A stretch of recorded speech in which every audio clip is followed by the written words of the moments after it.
They also told me to stand up in on the scene and to do a lot of things, but I told them it doesn't matter as they really. طريقة جميلة جدا من أيام الفراعنة، أجدادنا العظام. بتلاقي الرسوم الفرعونية تحس إن لسه الفنان نازل بألوان البستيل الجميلة، الأزرق والأصفر والأحمر. هذه الدولة العظيمة اللي أعطت ثقافة وفلسفة وفن، والحمد لله أن السينما المصرية هي أم السينما العربية، وأنا بشكر إدارة هذه الدولة العظيمة اللي أعطت ثقافة وفلسفة وفن. هذه الدولة العظيمة اللي أعطت ثقافة وفلسفة وفن، والحمد لله أن السينما المصرية هي أم السينما العربية، وأنا بشكر إدارة مهرجان مراكش إنها بتحتفي بيا وبتكرمني. أنا سعيد إن أنا موجود في المغرب، هذا الشعب الجميل. I come from a country that is a country of great art from the times of pharaohs. This great country gave great culture, history, philosophy to the Arab world.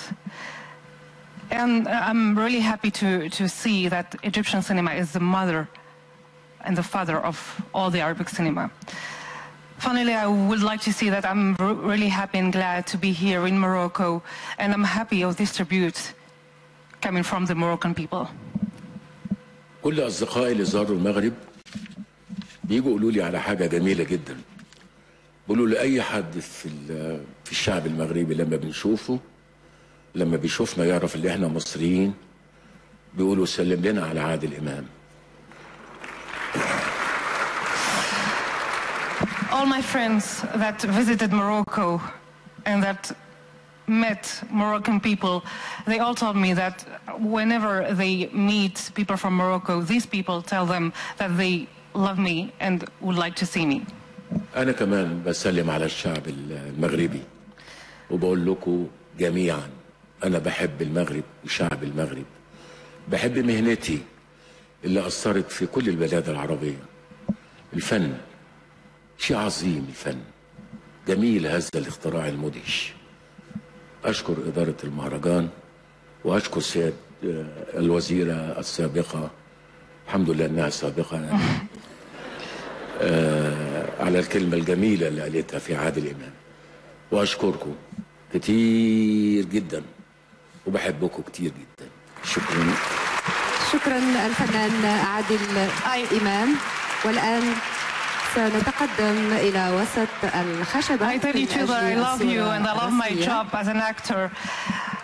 I also thank the ex-Minister of Culture and I tell her thank you for all the lovely words that you said about me. Thank you all. I love you very much.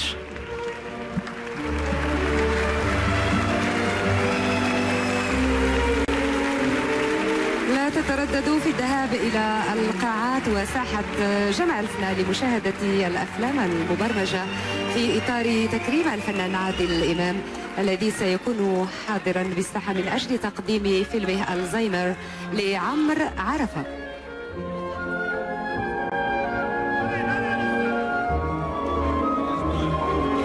Madame la Présidente, si vous voulez bien rejoindre Adil Imam pour la photo officielle. Merci beaucoup. Je vous en prie. Et tous les membres du jury.